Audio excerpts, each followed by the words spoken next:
In this video, we're going to start off by looking at nature of roots. To start off though, I want us to look at this word roots. Now, when I say roots, what's the first thing that comes to your mind? Hopefully, you guys will know that the word roots actually basically means the answers to an equation. So, when I talk about nature of roots, basically what I'm talking about is the behavior of the answers to quadratic equations. And so that's what we're going to be looking at for the rest of this video. But as before, I want you guys to relate this idea back to what we dealt with in functions, both from grade 10 and what we're going to do in a couple of chapters' time in grade 11. We know that a quadratic function looks something like this, and that these two x-intercept values over there are our roots. So you may ask yourselves the question now, how exactly can we analyze the behavior of a root or an answer to a quadratic equation? Let's go back and look at the quadratic formula itself. We know that it's x equals minus b plus or minus the square root of b squared minus 4ac, all divided by 2a. Now, looking at this equation, I hope you can see that this square root over here, and from what you know in class already, that square root over there, that can give us problems in certain situations, because we know that we can never have a negative square root. If you go and put a negative square root in your calculator, it gives you a math error. And so basically what we say is that whatever is underneath this root, so in this case b squared minus 4ac, whatever is underneath the root determines the way in which the roots will behave. So when we're dealing with nature of roots, everything that we want to think about is basically what is underneath the radical. Remember, a radical is simply a root. So what is underneath the radical? And in this case, it's b squared minus 4ac, and we give that a special name. We call it the discriminant, and we use delta as the symbol, and we say the discriminant is b squared minus 4ac. So basically the gist of this section is that the behavior of the roots depends on what is underneath the square root sign over here from the quadratic formula. If that square root becomes negative, we know that our roots are not going to be real. They're going to be non-real or imaginary. Likewise, we can find a number of different categories that we can actually put this b squared minus 4ac into. So let's move on and have a look at those different categories now and see in what other ways can the roots behave depending on what is underneath that square root. So as we mentioned before, the discriminant of a quadratic equation is b squared minus 4ac, which we found from the quadratic formula. So if we wanted to, we could actually write out the quadratic formula like this. We could say x is equal to minus b plus or minus the discriminant all over 2a. And so as we go through this flow diagram over here, everything that you see, apply it back to the discriminant in the quadratic formula, and let's see exactly how this discriminant can change the way our roots behave. So first off, if we've got a discriminant value less than 0, you should be able to tell me that that makes it negative.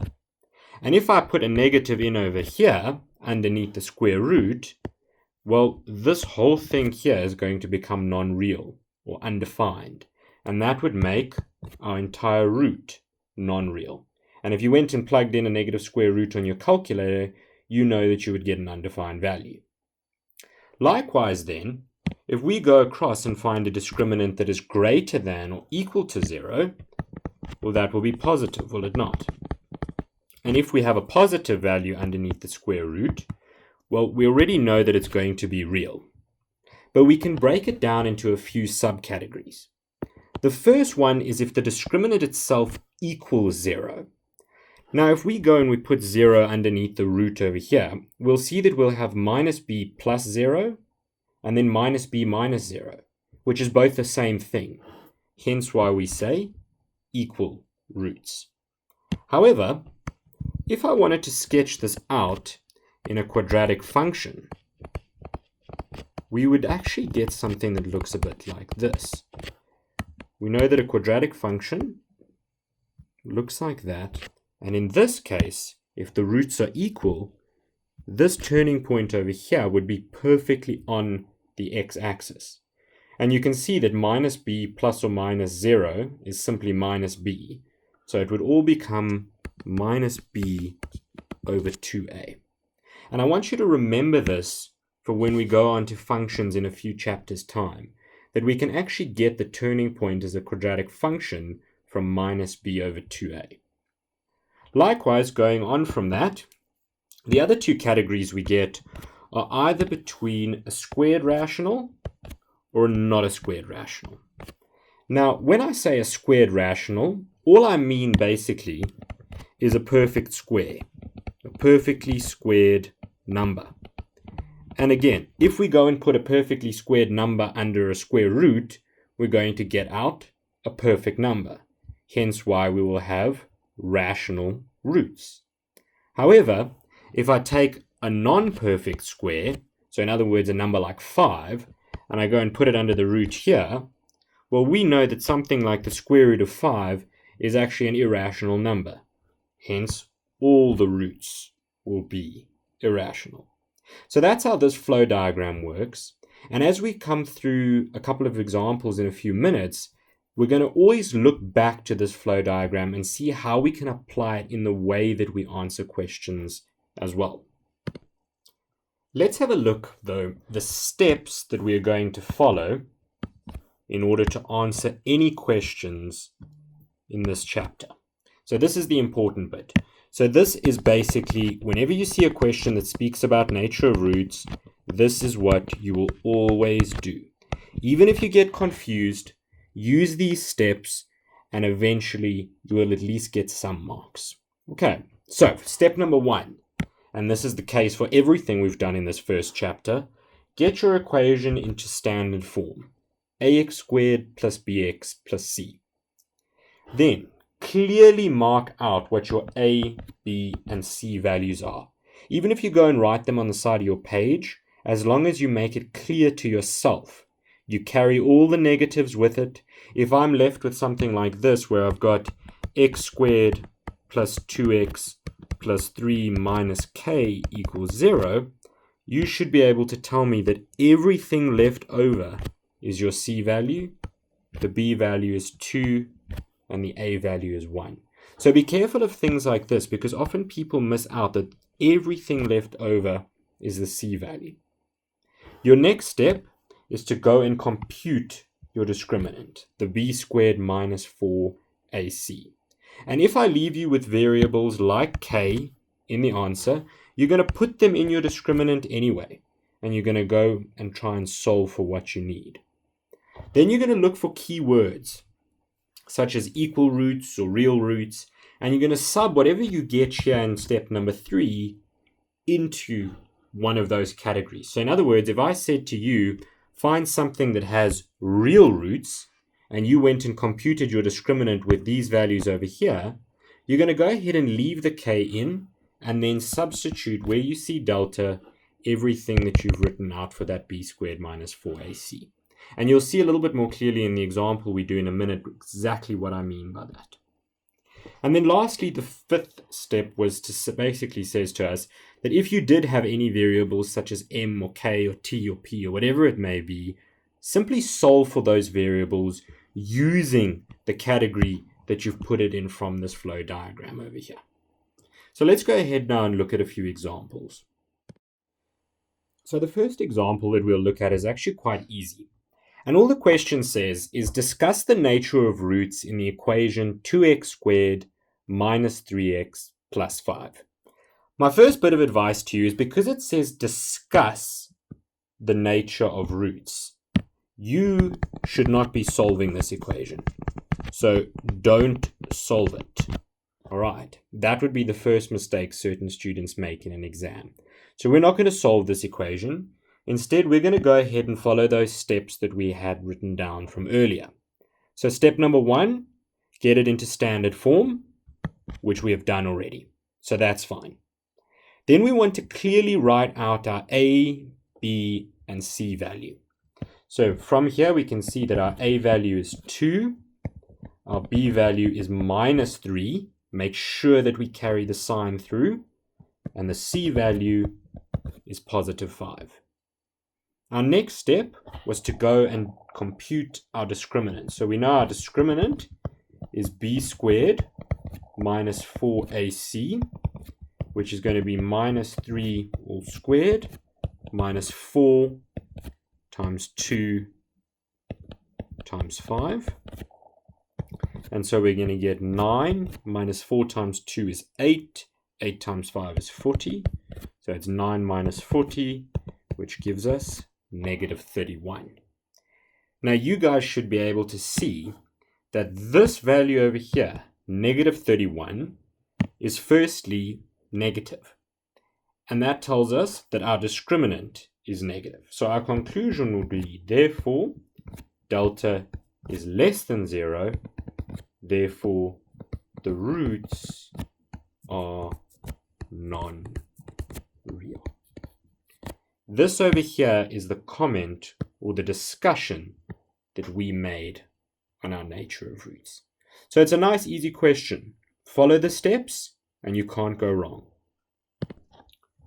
The next example that we're going to look at is something that you're probably more likely to have in your exams.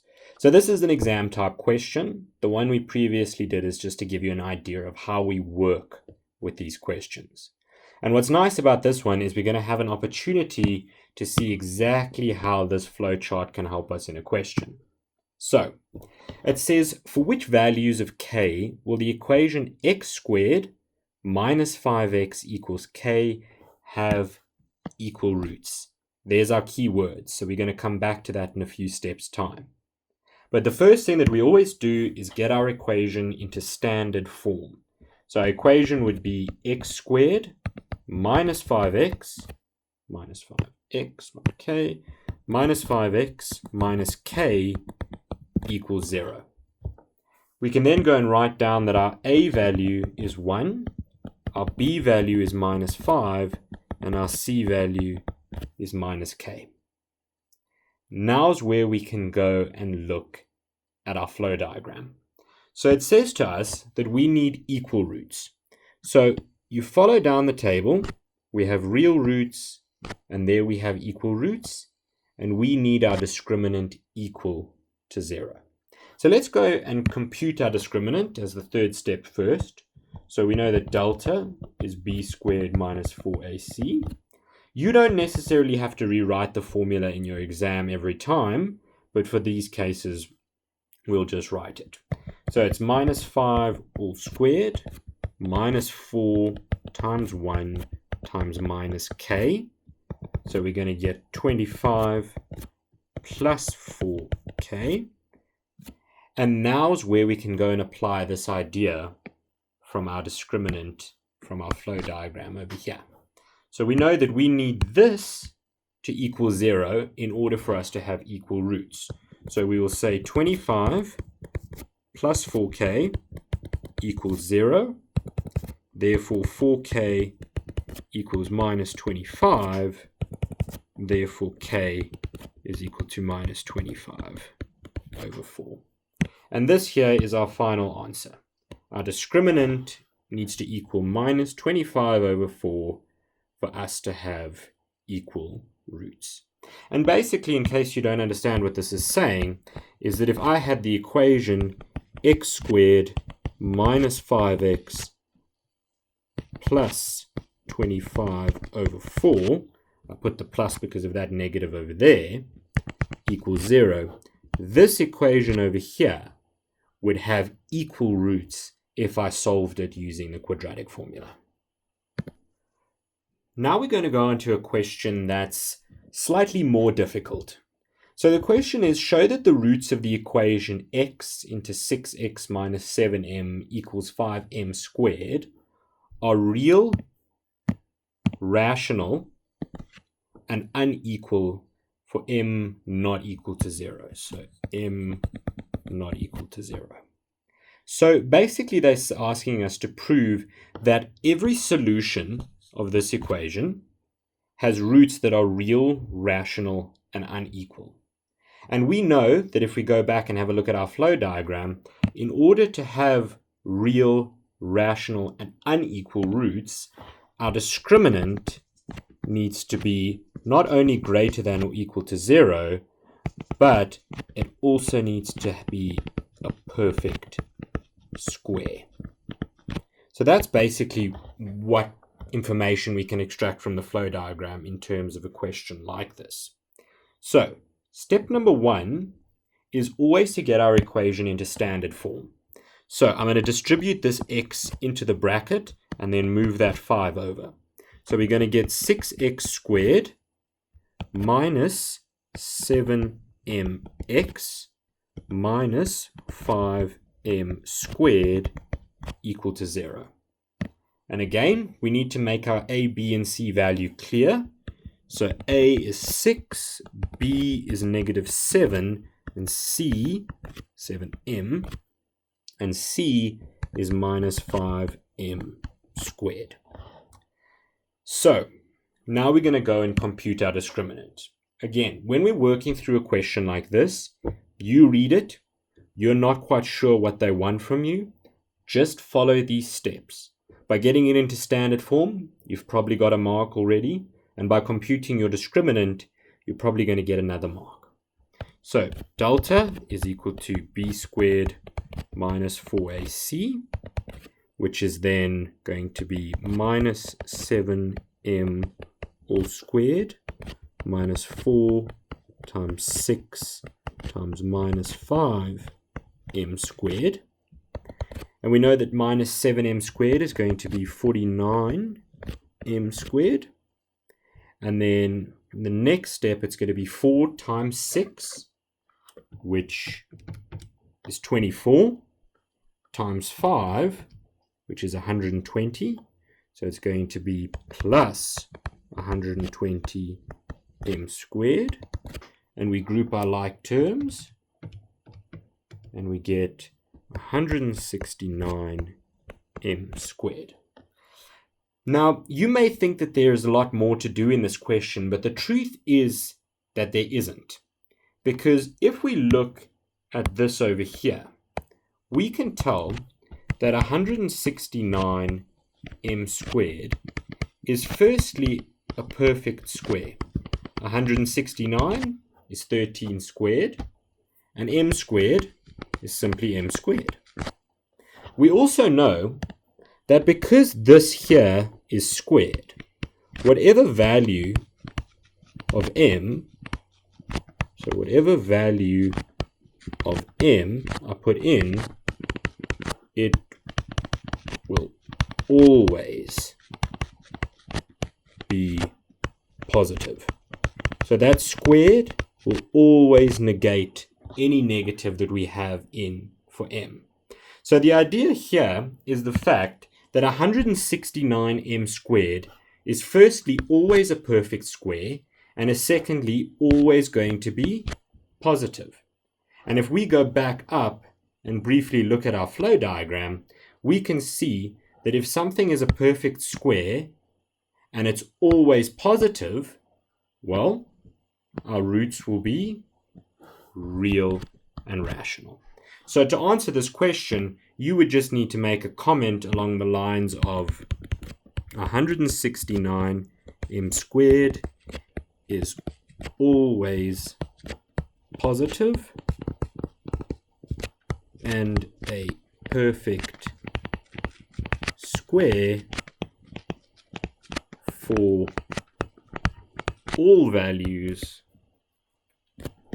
of m, therefore the roots are always real and rational.